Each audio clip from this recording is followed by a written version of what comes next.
नमस्कार, मी वैद्य नितीन थोरात. आपण जे आता ह्या पेशंटचं बघताय, तर त्याला नेझल पॉलिप असं म्हणतात. म्हणजे नाकामध्ये कोंब वाढणे, नासारशा असं संस्कृत नाव आहे. यासाठी ऑपरेशन हा पर्याय ENT सर्जनकडून सुचवला जातो.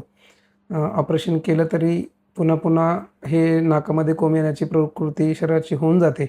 जोपर्यंत त्याचे मूळ कारण दुरुस्त होत नाही, तोपर्यंत हे वारंवार कोंब येत राहतात. आयुर्वेदामध्ये यासाठी विद्धकर्म ही चिकित्सा सांगितलेली आहे. यामध्ये नाकामध्ये जे कोंब आहे त्या ठिकाणी सुई टोचून तिथून अशुद्ध रक्त काढून टाकलं जातं. जास्त काही नसतं, थोडीशी प्रोसिजर असते 5 मिनिटाची.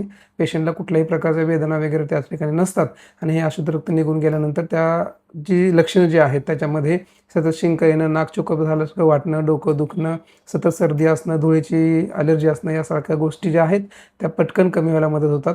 एक 3 ते 4 वेळा हे जर सेशन आपण केलं तर नासार्श किंवा नाकामध्ये कोंब असणं हा जो आजार आहे ते परिपूर्णपणे बरा होऊ शकतो. धन्यवाद.